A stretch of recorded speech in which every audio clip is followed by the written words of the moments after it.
प्रथमतः गोकुळवर आज प्रशासक नियुक्ती करण्यात आलेली आहे, काय सांगाल? होय, आज इतिहासामध्ये नोंद करणारा तारीख म्हणायला हरकत नाही. कारण एक आपल्याला पश्चिम बंगालचं एक ऐतिहासिक विजय, आसाममधला तिसऱ्यांदा आलेला विजय आणि आपल्या कोल्हापूर जिल्ह्यातलं असं बहुचर्चित असलेलं गोकुळमध्ये आपल्याला शिवाभाऊंनी सांगितलं होतं, चंदगडचे आमदार शिवाजीराव पाटलांनी सांगितलं होतं की प्रकाश बेलवडे शिवाजीभाऊंच्या परिश्रमानं, त्यांच्या पाठपुराव्यानं शेतकऱ्यांना, ऊस उत्पादक शेतकऱ्यांना न्याय मिळवण्यासाठी देवाभाऊंच्या नेतृत्वाखाली शासकीय प्रशासक लागलेला आहे. आजपासून तो न्याय आपल्याला मिळेल. जो आपल्याला वंचित राहिला होता मुख्य प्रवाहात, त्या मुख्य प्रवाहाला एक न्याय मिळेल.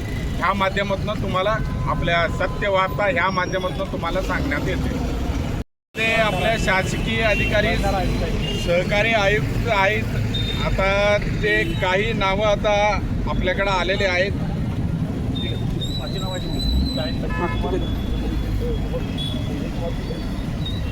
प्रशासकीयमध्ये संजय कुमार सुद्रिक हे अध्यक्ष म्हणून काम पाहतील, प्रदीप मालगावे उपाध्यक्ष, सुनील दायगुडे आणि त्याच्यानंतर सागर बलकवडे आणि पाचवं आहे ते डॉक्टर चंद्रकांत परुळकर.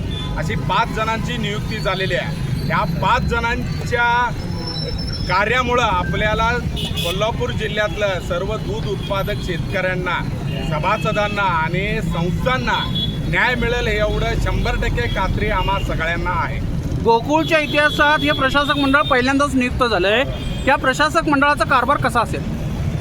प्रशासक मंडळाचा कारभार एकदम उत्तमरित्या असेल. कारण ज्या आत्तापर्यंत पहिल्यांदा जो म्हणता, पहिल्यांदा हे धाडस करण्याचं कामच भारतीय जनता पार्टी आहे. तुम्ही जर देशात, राज्यात, अन्य जिल्ह्यात, काही महानगरपालिकेत जर म्हटलं गेलं तर जिथं शक्य नव्हतं तिथं शक्य करून दाखवायचं कामच भारतीय जनता पार्टी महायुतीच्या माध्यमातून झालेल्या.